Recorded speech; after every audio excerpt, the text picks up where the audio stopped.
My name? My name is B4lokoB. But you already know that. Alright, hello YouTubers. You know, it's about 9-10 o'clock in the morning on a Saturday. I want to give you guys a brand new perfecting segment that I'm trying to do. Is trying to educate people on a deck that I know is going to make top 32, if not win the next YCS that's coming up in February. And I say February because as we go through this series, eventually you guys will figure out the cards and the combos for what I'm trying to do. So let me educate you on something real quick. Alright guys, so I came back into the game about last year around this time after a 5-year hiatus. I play in Chicago. A lot of people in Chicago knew me from one of the biggest card shops we have around, which is Collect a Card and Comics. Okay, when I came back, I ended up joining a team, and the team ended up telling me about a deck that was just freaking amazing. And it was amazing because of 3 cards. It's what these 3 cards provided to this deck that made the deck amazing. So one of the first cards is Yugioh.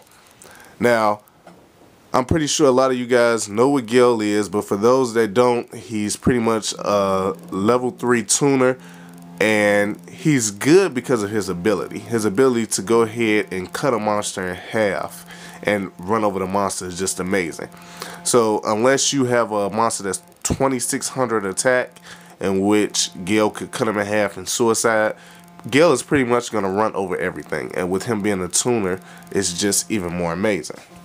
The second card that we have here is Kalut. Now, when Kalut was at 3, Kalut caused a lot of problems, but the main part of Kalut is it's a psychological advantage. For instance, if you have a monster like Shura on the field and your opponent already has a Kalut in hand, and you have a Kalut in hand and your opponent knows it, a lot of times they won't attack over the monster. You know what I'm saying? They have to pretty much work around the Kalut. And that alone just made the deck just amazing. And then the third card, which everyone knows, is Black Whirlwind. Alright, Black Whirlwind, all you have to do is just normal summon the monster. And when that monster is when he's normal summoned correctly, you can go ahead and you can search your deck for any Blackwing card that has lesser attack than the monster you summon. So what you could do is you could have Black Whirlwind on the field. At the time when it first came out, you could have 3. So with 3 Black Whirlwinds and a Shura, you can go ahead, you can search 2 Kaluts and a Yugioh. It was a lot of different combos that you can pull off just by having out Black Whirlwind. So with them reducing Black Whirlwind to 1, it did really hurt the deck. But in the OCG, Blackwings are still prevalent because they're running, different techs, different versions of the deck. But Black Whirlwind, this card itself just made the deck amazing. Now, when Generation Force came out, I started looking at a couple of cards in the set, trying to figure out what's going to be the next hot thing. And I'm going to tell you right now, with me being 26, I already know that history repeats itself. And what I mean by that is, if you see something that's similar, now to what it was back then, you'll know that it's something that you might want to look into, something that's worth picking up. And the card that I found that's similar to this, that came out in Photon Shockwave, is Wind Up Factory.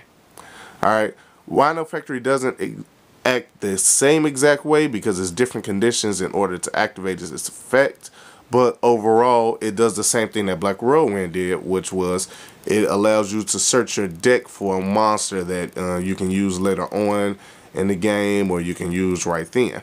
Wind Up Factory does the same thing. Well, Wind Up Factory, as soon as a wind up monster, his effect activates, once per turn you can go ahead and you can search your deck for another wind up monster and put it in your hand. Alright, to me that's a lot better than Black Whirlwind because it's not as much as a condition. Like with Black Whirlwind, let's say you summon Short, he has 1800 attack. You can only get monsters that's below 1800. While with Wind Up Factory, as long as a monster uses his effect in general, you can go ahead and you can get any wind up.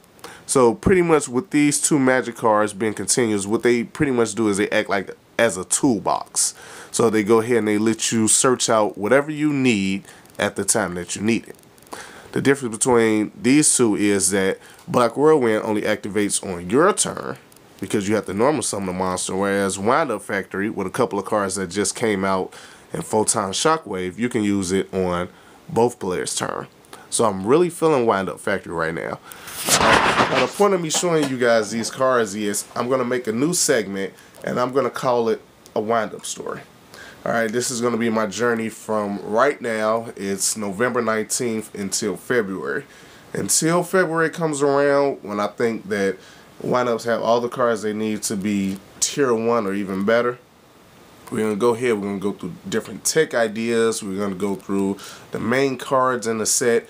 I mean, you're just going to follow my journey all the way through, even as I'm playing these cards through regionals and locals. So, hope you guys keep up with it, hope you guys enjoy the videos.